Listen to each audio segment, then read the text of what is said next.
ભારે વરસાદનું એક જમા પાસું પણ હોય છે અને એ છે ડેમ જળાશયોને છલોછલ કરી દે છે અને ભવિષ્યમાં પીવાના પાણી અથવા તો સિંચાઈના પાણીની ચિંતા એ સમાપ્ત કરી દે છે અને આવું જ અત્યારે થયું છે મધ્યપ્રદેશમાં. એક બાજુ ભારે વરસાદ વરસ્યો છે અને આ ભારે વરસાદના કારણે મધ્યપ્રદેશમાં ઘણી બધી જગ્યાએ હાલાકી, ખાના ખરાબી અને નુકસાની જોવા મળી રહી છે. પણ એક જમા પાસું એ છે કે સરદાર સરોવર ડેમની સપાટી દર કલાકે 15 સેન્ટીમીટર વધી રહી છે. ગઈકાલે જ 130 મીટરને પાર આ સિઝનમાં ચોમાસામાં પહેલીવાર 130 મીટરને પાર સરદાર સરોવર ડેમની સપાટી પહોંચી હતી અને હવે પાણીની આવક થઈ રહી છે અને પાણીની આવક અધધ આવક છે અને એટલા માટે જ દર કલાકે 15 સેન્ટીમીટરનો વધારો નર્મદા ડેમની સપાટીમાં થઈ રહ્યો છે.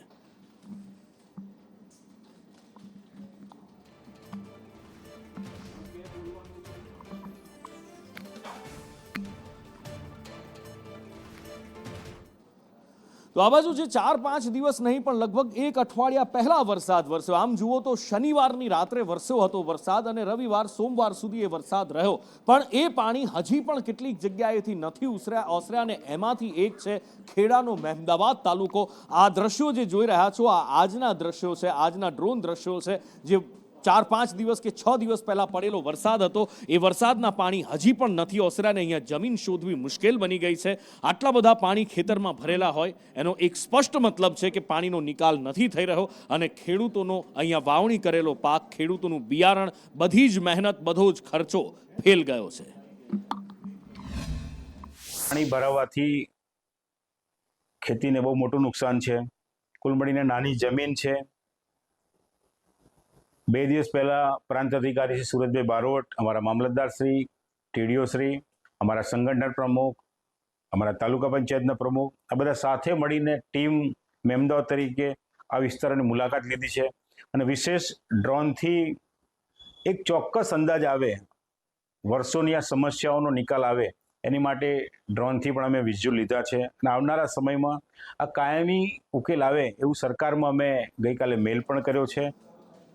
નદીઓને આપણે માતાનો દરજ્જો આપ્યો છે કારણ કે વિશ્વમાં દરેક સંસ્કૃતિ નદી કિનારે જ વિકસી છે અને વિસ્તરી છે.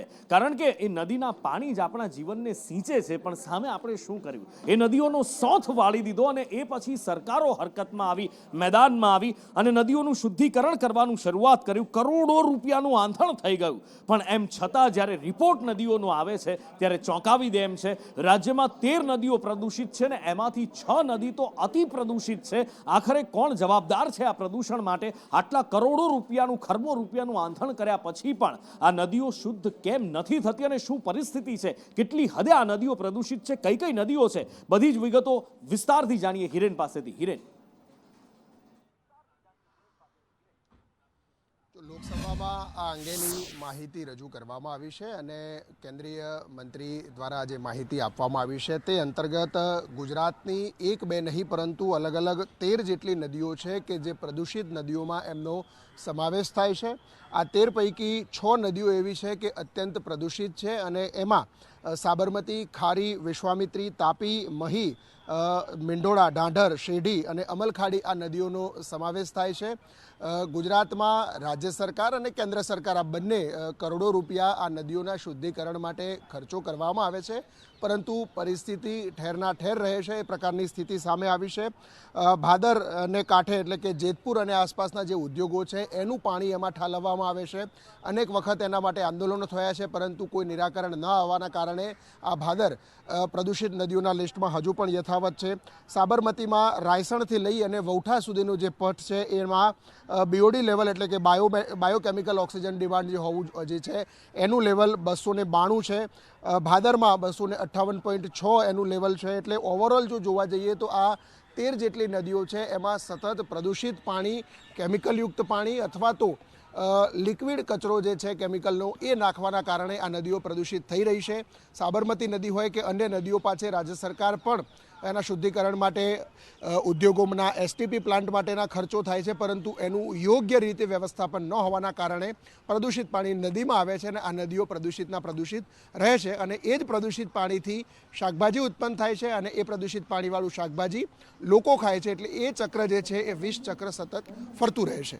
અને હવે વાત કરવી છે અનિલ અંબાણીને આવેલા સમન્સની. જી હા, અનિલ અંબાણીને ઈડીનું સમન્સ આવ્યું છે અને ઈડીનું સમન્સ એટલા માટે કારણ કે એમના ઉપર ફ્રોડનો આરોપ લાગ્યો છે. 5 ઓગસ્ટે ઈડી સમક્ષ હાજર થવા અનિલ અંબાણીને ફરમાન કરવામાં આવ્યું છે. 17,000 કરોડના લોનના ફ્રોડ કેસમાં દરોડા પણ પડ્યા હતા. અજય પાસેથી વિસ્તારથી જાણીએ. અજય,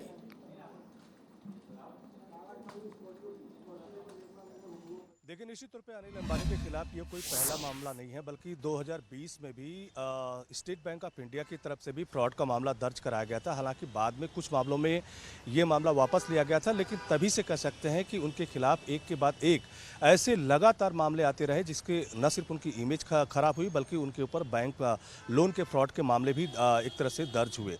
और खास करके सीबीआई की तरफ से 2 मामलों में एफआईआर दर्ज कराई गई थी. उसी को लेकर के ईडी की तरफ से 24 जुलाई को देश के करीब 50 जगहों पे छापेमारी की गई थी, जिसमें अकेले मुंबई से जो अनिल अंबानी की कंपनियों से जुड़ी हुई जितनी भी कंपनियां थी, करीब 35 जगहों पे छापेमारी की गई थी.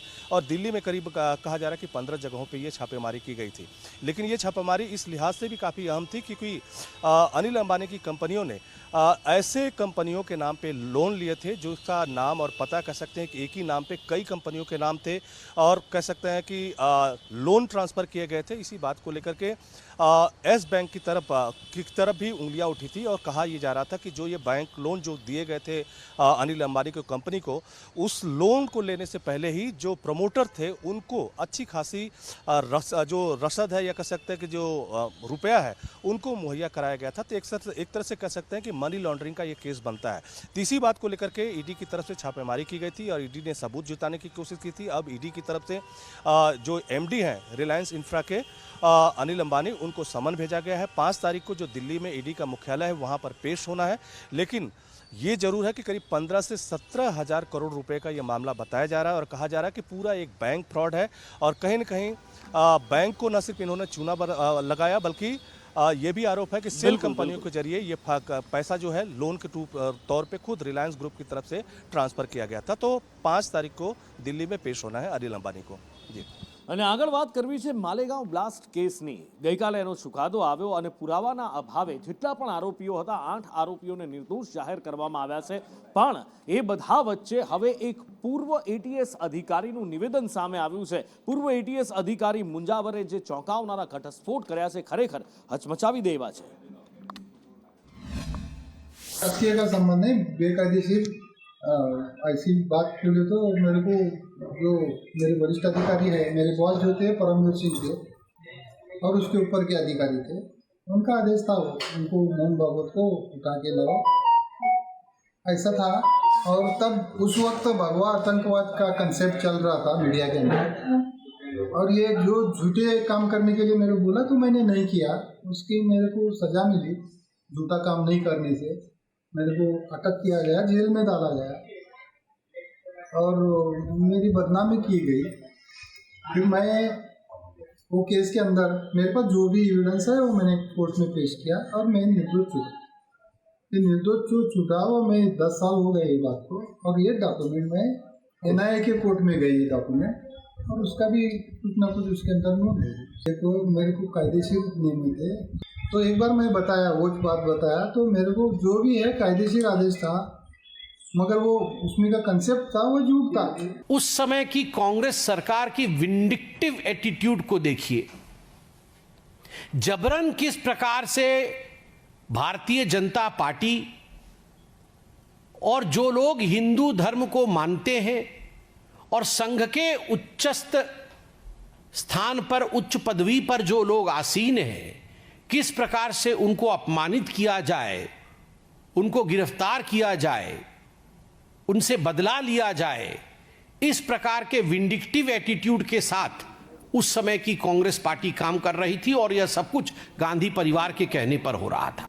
અને આ બધા વચ્ચે પાટણમાં કોંગ્રેસ સામે ફરિયાદ નોંધવામાં આવી છે. કોંગ્રેસ દ્વારા પ્રજાના પ્રશ્નોની રજૂઆત કરવામાં આવી હતી. ચીફ ઓફિસરની કેબિનમાં જઈ અને ન્યાય માંગવામાં આવ્યો હતો, પણ ફરજમાં રૂકાવટનો ગુનો દાખલ કરવામાં આવ્યો છે અને ફરિયાદ નોંધવામાં આવી છે કોંગ્રેસના એ કાર્યકર્તાઓ ઉપર જે વિરોધ પ્રદર્શિત કરવા માટે ગયા હતા. અને ત્યાં ઓફિસર જે હતા એમણે કહ્યું હતું કે ભાઈ, વિરોધ કરવો હોય તો રામધૂન બોલાવો, બૂમાબૂમ શા માટે કરો છો? અને એક મોટો મુદ્દો આખા રાજ્યની અંદર ચર્ચાયો હતો. આમ તો નામજોગ ફરિયાદ નોંધવામાં આવી છે, પણ સવાલ એ હતો કે આ NSUIના પ્રમુખ છે કે પછી જે પણ કોંગ્રેસના કાર્યકર્તાઓ છે એ લોકોના પ્રશ્નો લઈને ગયા હતા. શું લોકોના પ્રશ્નોની રજૂઆત કરવી એ પણ ગુનો છે?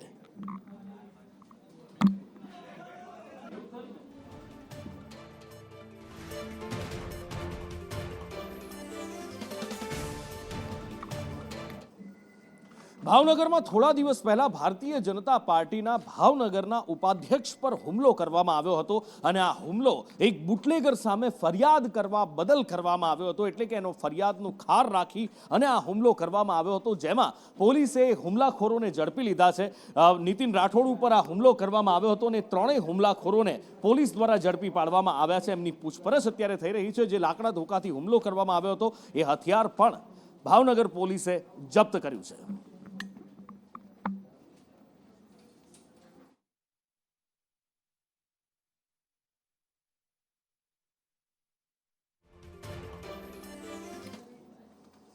એક બાજુ અત્યારે ચોમાસું ખૂબ સારું ગયું છે. અત્યાર સુધીનું ચોમાસું કેટલાક ભાગોને બાદ કરતા ઘણી બધી જગ્યાએ સારો વરસાદ વરસ્યો છે.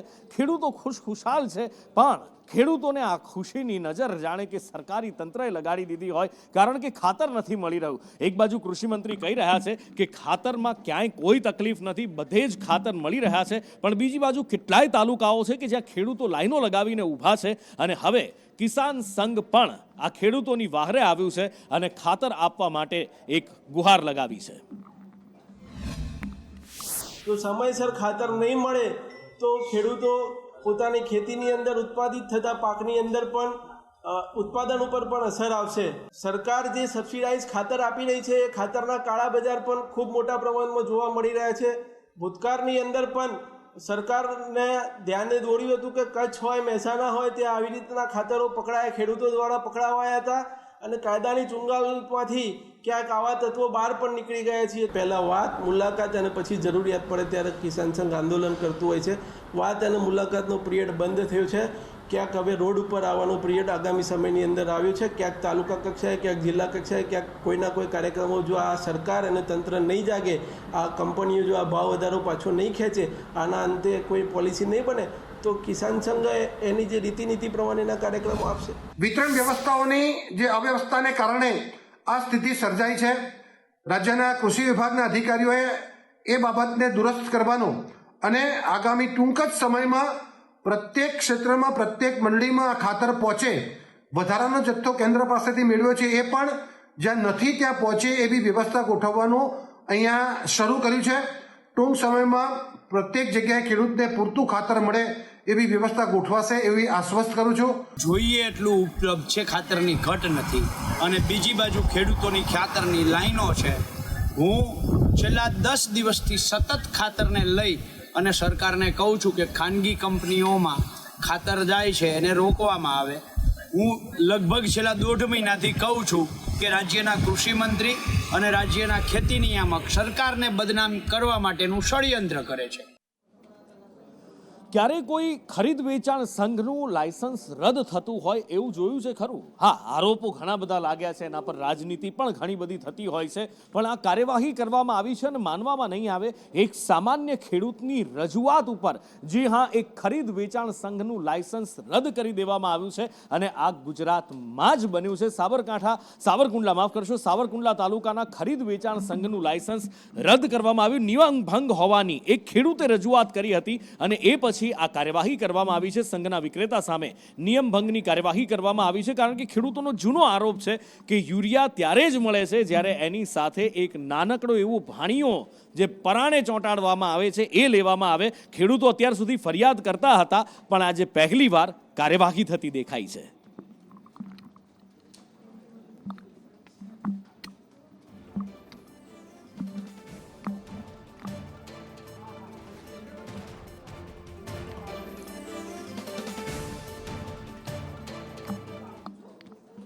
અને આગળ વાત કરવી છે ભારતમાલા પ્રોજેક્ટના વિરોધની. આમ તો ક્યાંય પણ કોઈ પણ દેશના વિકાસની આડે નથી આવી રહ્યા, પણ બનાસકાંઠામાં વિરોધ એટલા માટે થઈ રહ્યો છે, અથવા તો જ્યાં પણ વિરોધ થઈ રહ્યો છે એટલા માટે કે એમને યોગ્ય વળતર નથી મળતું. શિહોરીના આ ગામમાં અત્યારે વિરોધ થઈ રહ્યો છે. પ્રોજેક્ટના જે અસરગ્રસ્તો છે એ જમીન આપવાની ના નથી પાડી રહ્યા. કહી રહ્યા છે કે સરકારને વિકાસ માટે જમીન જોઈએ છે, અમે જમીન આપવા તૈયાર છીએ, પણ સામે યોગ્ય વળતર તો મળવું જોઈએ. કારણ કે આમાંથી ઘણા ખેડૂતો એવા છે કે હાઈવેમાં જેમનો આખો જમીનનો પટ્ટો જતો રહે, 7/12માંથી ઉતારામાંથી નામ ગાયબ થઈ જાય, એવી હાલત થઈ જાય, તો એને યોગ્ય વળતર જોઈએ. પણ એ પણ જો ન આપી શકાય તો પછી વિરોધનું શસ્ત્ર ખેડૂતો ઉગામે એ સ્વાભાવિક છે. અને આગળ વાત કરવી છે આપણી સમસ્યાઓની. આપણી સમસ્યા આપણે જાતે જ સોલ્વ કરવાની છે. આમ તો સામાન્ય રીતે એવું હોય કે આપણી સમસ્યાઓ માટે જ આપણે સરકારને ચૂંટતા હોઈએ છીએ કે જેથી સરકાર સુચારુ વહીવટ ચલાવે. અને સરકાર એ સુચારુ વહીવટ એટલા માટે ચલાવે કે લોકોને કોઈ સમસ્યા ન પડે. પણ હવે શું છે, સમય બદલાઈ ગયો છે અને લોકશાહીની પરિભાષા પણ બદલવા કેટલાક નેતાઓ આમાદા બન્યા હોય એવું લાગી રહ્યું છે. અને એમાંના જ એક છે આપણા શિક્ષણ મંત્રી કુબેરભાઈ ડિંડોર. પહેલા સાંભળો એ શું કહી રહ્યા છે, એના પર પછી વાત કરીએ. ખાડો પડી ગયો ત્યાં ફોન કરે નગરપાલિકા વાળા તમારે જઈ જવું થાય નહીં થાય કે અહીં છે ને અહીં પાણી ભરાઈ ગયું નિગમ તગારું પૂરું કરી નાખે. રસ્તો થાય ના થાય, થોડો જાય એટલું તો કરેક્ટ ના કરે. આપું તો કંઈક થાય એટલે કે સરકારની જવાબદારી ત્યાં આ કામ કરી શકતું આ એટલે આપણી પણ જવાબદારી છે. એની જવાબદારીનું ભાન એને પણ કરાવવું પડે. એટલે મેં પેલા કીધું કે પેલો ખાડો પડી ગયો, મેં ફોન કર્યો તો કીધું હું આવું છું, નિગમ તગારું ક્યાં રાખ, અરે નિગમ લઈ આવો ને એક તગારું પાવડો લઈ આવો. 2 મિનિટમાં 3 મિનિટમાં ખાડો પૂરાઈ જાય. પથરા નાખી દે, મેળવી નાખે, ખાડો પૂરી જાય ના પૂરાઈ જાય. એટલે મેં એને ફોન કરીને એવું કહ્યું, પછી એ લોકો 3-4 મિનિટ પૂરી દીધો. હવે એના માટે પાછું આરએમબી કહું, પેલો આરબી વાળો કે સાહેબ પેલા મોકલું, પેલો પછી બીજે ફરતો 2 દાડા એટલા 2 બાઈક વાળા અંદર પડે, નુકસાન થાય ના થાય. એટલે આપણી પોતાની પણ જવાબદારી છે. વાહ શિક્ષણ મંત્રી વાહ. અમને હતું કે આવું એક દિવસ આવશે, પણ આટલો જલ્દી આ દિવસ આવી જશે કદાચ અમે વિચાર્યું નહોતું. શિક્ષણ મંત્રી એવું કહી રહ્યા છે ખાડા પડે તો લોકો સરકારને કે એટલે બધી જવાબદારી સરકારની ના હોય, 2 પથરા નાખી દો એટલે ખાડા પૂરાઈ જાય. તો અમને ખબર છે સાહેબ ખાડા પૂરાઈ જાય, પણ એના માટે અમે આપને ચૂંટ્યા છે અને આપની સરકારે એ કામ કરવાનું છે. એની નીચેના જે તંત્રો આવે છે એ તંત્રને કામ કરાવવાનું છે. પણ તમે તો ગજબ કરી નાખ્યો સાહેબ. અમને જે આશા અપેક્ષા હતી એ આટલી જલ્દી પૂરી કરી દીધી અને હાથ ખંખેરી નાખ્યા, કહેવું પડે. કોંગ્રેસ પક્ષના પ્રદેશ કોંગ્રેસના મુખ્ય પ્રવક્તા ડોક્ટર મનીષ દોશી ફોનલાઈન પર મારી સાથે જોડાયા છે. મનીષભાઈ, હવે તો શું કહેવું અને શું પૂછવું આ શબ્દો સાંભળ્યા પછી? કદાચ એ શબ્દો આ એક એન્કર થઈને આજે સૂઝતા નથી. હવે નુપુરભાઈ, જે રીતે બેજવાબદારીપૂર્વક રાજ્યના કેબિનેટ મંત્રી વાત કરે છે, જનતાને બધી સલાહ આપી છે. ચૂંટણી પ્રચારમાં બધી વાતો અલગ કરવાની, ચૂંટાયા પછી અહંકારમાં ડૂબેલી ભાજપ સરકારના કેબિનેટ મંત્રી અને એ પણ પાછા શિક્ષણના મંત્રી એમ કહે છે કે ખાડામાં આવી રીતે પતરા નાખવાના, તમારે 2 ખાડા વાંધે આમ થાય છે. અરે ભાઈ, તમે એ તો કહો ખાડા કેમ પડે છે? મંત્રી શ્રી, ગુજરાતની અંદર 60-40ના રેશિયાથી ચાલતા કામગીરી છે. જાહેર જેટલા બી બાંધકામ થાય છે, રોડ રસ્તાના હોય કે બિલ્ડિંગોના હોય કે પુલ બાંધવાના હોય, તમામમાં 60 ચાલે એટલે 60% ભ્રષ્ટાચાર ને 40%માં જે કામ થાય થાય. આ પરિસ્થિતિના કારણે રોડ રસ્તામાં ખાડા નથી, ખાડામાં રસ્તાઓ થઈ ગયા છે. અને આ માટે ભ્રષ્ટાચાર એ ભારતીય જનતા પાર્ટીએ શિષ્ટાચાર બનાવ્યો છે. અને મંત્રીશ્રીનું બેજવાબદારીપૂર્વક નિવેદનમાં મંત્રીશ્રી કાલે એવું કે છે હવે શિક્ષકોએ રાખવાનું ક્યાં જાવ, સ્વયં શિક્ષણ મેળવો. આપણે ક્યાં પેલા એકલવ્ય આગળ ક્યાં હતા એમ કે ગુરુ, તમે જાતે શિક્ષણ મેળવો, શિક્ષકોની જરૂર નથી. આજે એમ કે ખાડા તમે જાતે ભરો, આની જરૂર નથી. એટલે આ સરકાર સંપૂર્ણપણે નિષ્ફળ છે અને એની નિષ્ફળતા જોવા માટે જનતાને સલાહ આપે છે. મંત્રીશ્રી, થોડી પર શરમ હોય તો કેબિનેટમાં તમારા સંકુલમાં બાજુમાં બેઠા રસ્તાના રોડ એન્ડ બિલ્ડિંગના મંત્રી છે, જે જાહેર માર્ગ મકાનના, એમને કહો કે આ ખાડા પૂરવા પડે. આ કમલમમાં કરોડો રૂપિયા ઠલવાઈ ગયા છે, ભ્રષ્ટાચાર બંધ કરીને ખાડા પૂરો તો જનતાને થોડી રાહત મળે. પણ કેબિનેટમાં કેવું નથી, જનતાને સલાહ આપી છે. એટલે ભારતીય જનતા પાર્ટીની આ નીતિ રીતિ સંપૂર્ણપણે ગુજરાતને નોંધાવું મૂક્યું છે. સંપૂર્ણ સરકાર રામ ભરોસે ચાલી રહી છે અને એના કારણે ગુજરાતનો નાગરિક પરેશાની ભોગવી રહ્યો છે. અનેક પ્રકારની તકલીફોમાં જ્યારે લોકોના મોત થાય છે, હાડકાં ભાગે છે, લોકોની પરેશાની, વાહનોને મોટું નુકસાન થાય છે, અકસ્માતો બેફામ થાય છે, ત્યારે આવા નિવેદનો એ લોકોના જખમ ઉપર, એમની નિષ્ફળતા માટે આવું જનતા ઉપર દોરવાનું બદલે લોકોને જે જખમ છે તે આક્રોશ છે લોકોને, એની ઉપર મીઠું છાપ ભરવાનું કામ પણ મંત્રીશ્રીનું નિવેદન કર્યું છે ત્યારે કોંગ્રેસ પક્ષ તરીકે અમે સંદેશના માધ્યમથી માંગ કરીએ છીએ કે ગુજરાતની અંદર સામાજિક ઓડિટ થવું જોઈએ, સોશિયલ ઓડિટ. કરોડો રૂપિયાના ખર્ચે બનેલા આ જાહેર રસ્તાઓ રાતોરાત કેમ ધોવાઈ ગયા અને એ ભ્રષ્ટાચારના કેટલા નાણાં ક્યાં સગે વગે ગયા એની તપાસ થવી જોઈએ, જનતાને રાહત મળવી જોઈએ. અચ્છા મનીષભાઈ, એક બીજી વાત અહીંયા એ પણ છે કે આ જે શિક્ષણ મંત્રીજીએ જે નિવેદન આપ્યું છે એક જાહેર કાર્યક્રમમાં જનમેદનીની સામે આપ્યું છે અને સાથે જ એવું પણ કહી રહ્યા છે, એક ખાડાની વાત તો છે જ, પણ મનીષભાઈ બીજી એક વાત શિક્ષણ મંત્રી શ્રી એ કહી રહ્યા છે કે કંઈ પણ થાય, કોઈ પણ સમસ્યા હોય એટલે સરકાર પર ટોપલો ઢોળવાની લોકોને આદત પડી ગઈ છે અથવા તો સરકાર પાસેથી લોકો અપેક્ષા રાખે છે. તો હવે અપેક્ષા કોની પાસેથી રાખવી? વિપક્ષ તરીકે તમે પૂરી કરી શકશો તો પછી તમારી પાસેથી રાખીએ. હા નુપુરભાઈ, નિશ્ચિતપણે કોઈ પણ રાજ્યની અંદર સરકારની જવાબદારી, લોકતંત્રની અંદર જવાબદારી લોકશાહીમાં ચૂંટાયેલી સરકાર પોતે જો જવાબદારી ન સંભાળી શકતી હોય તો ખુરશીઓ ખાલી કરે. કોંગ્રેસ પક્ષ જવાબદારીપૂર્વક કરે છે. ગુજરાતના લોકોને ન્યાય માટે, હક અધિકાર માટે કોંગ્રેસ પક્ષ લડશે અને જનતાની અપેક્ષા ઉપર ખરો ઉતરવા માટે કોંગ્રેસ પક્ષે જે લડાઈ લડવી પડશે અમે આવા બેજવાબદારીપૂર્વક નિર્ણયને વખોડી કાઢીએ છીએ. ભારતીય જનતા પાર્ટીની સરકારના કેબિનેટ મંત્રી આવું અહંકારી અને બેજવાબદારીપૂર્વક નિવેદન કરે કોઈ પણ સંજોગોમાં લોકતંત્રમાં ન ચાલે. એમની જવાબદારી નક્કી થવી જોઈએ, જવાબદેહી પણ હોય, રિસ્પોન્સિબિલિટી સાથે એકાઉન્ટેબિલિટી પણ એટલી જરૂરી છે. પણ જવાબદારીમાંથી છટકવું છે, જવાબદેહીમાંથી છટકવું છે અને એના કારણે આ પરિસ્થિતિ ગુજરાતમાં થઈ છે.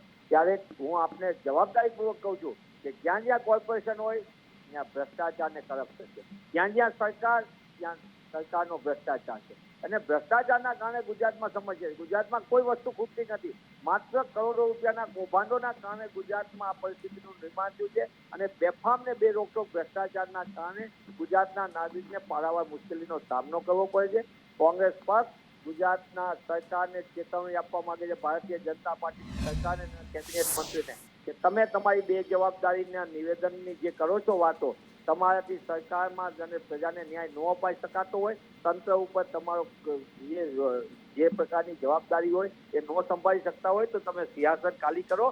કોંગ્રેસ પક્ષ ગુજરાતની જનતાની આશા અને અપેક્ષા માટે જવાબદારીપૂર્વક શાસન કરશે.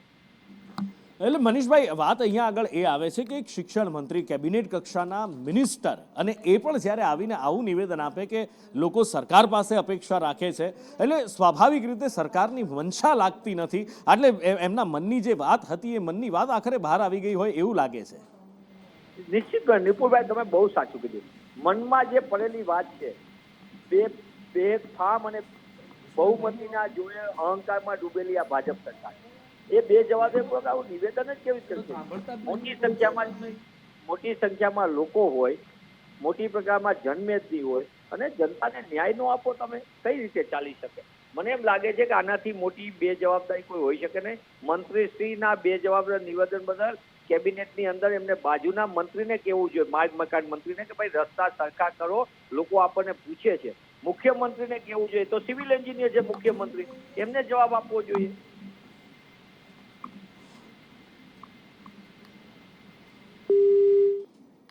મનીષભાઈ, આપ અમારી સાથે જોડાયા એ બદલ આપનો ખૂબ ખૂબ આભાર. Thank you so much. અને મંત્રીશ્રી સાથે અમે સંપર્ક કરવાનો પ્રયત્ન કરી રહ્યા છીએ કે કુબેરભાઈ સાથે વાત થાય તો આ વાતનો જરા ફોડ પડે કે અમે સાહેબ સરકાર પાસે અપેક્ષા ના રાખીએ તો કોની પાસે રાખીએ, એ પ્રયત્ન કરી રહ્યા છીએ અમે. ભારતીય જનતા પાર્ટીના પ્રવક્તાને પણ અમે ફોન કર્યો પણ એમણે ના પાડી દીધી કે ભાઈ આ મુદ્દે મને રહેવા દો તો સારું છે. હવે એક પ્રવક્તા છે, સ્વાભાવિક રીતે મંત્રીના આવા નિવેદન ઉપર બિચારા બોલી શું શકે, એટલે હવે મારે નામ નથી આપવું એ પ્રવક્તાનું, પણ એ પ્રવક્તાએ ના પાડી દીધી. કૃષ્ણા મારા સહયોગી મારી સાથે છે.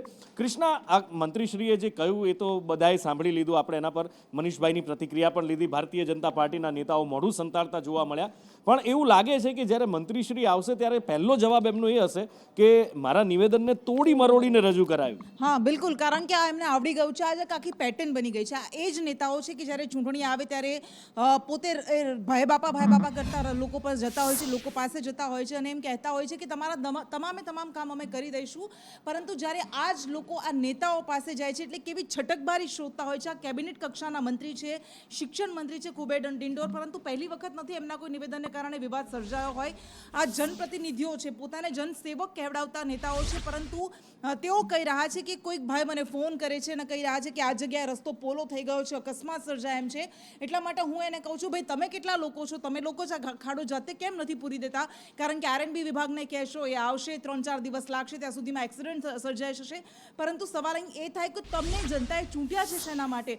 તમે સરકારમાં બેઠેલા મંત્રીઓ છો, તમારી જવાબદારી બને છે. તમે તમારી ભૂલ સ્વીકારવાને બદલે જનતાને જ કહી રહ્યા છો. તમે કહી રહ્યા છો કે નાગરિકો પોતાનો નાગરિક ધર્મ ભૂલી ગયા છે, પરંતુ વાસ્તવિકતા એ છે કે જનપ્રતિનિધિઓ પોતાનો ધર્મ ભૂલી ગયા છે. એનું પણ તમને યાદ હશે કે થોડા સમય પહેલા હિમાચલ પ્રદેશના મંડીથી કંગના રનૌત જેઓ સાંસદ છે, તેમનો પણ એક વિડીયો ખાસો વાયરલ થયો હતો. તેઓ પણ કહી રહ્યા હતા કે લોકો મારી પાસે નાના કામ લઈને આવે છે, એ તૂટેલા રસ્તા જેવા નાનીના લઈને કામ લઈને આવે છે, એમએલએ જેવા કામ લઈને મારી પાસે આવે છે. હું કઈ આના માટે થોડીના અહીંયા બેઠેલી છું. એટલે આ બધા જ નેતાઓ કે જેઓ પહેલાં લોકો પાસે જાય છે, એકદમ સામાન્ય માણસ બનીને જાય છે અને ત્યારબાદ એમની પાસે પાવર આવી જાય છે. એટલે સીધી એક આખી જે સામાન્ય માણસ અને નેતા વચ્ચેની ભેદ રેખા હોય એ પોતે જાતે જનતા સમક્ષ મૂકી દેતા હોય છે.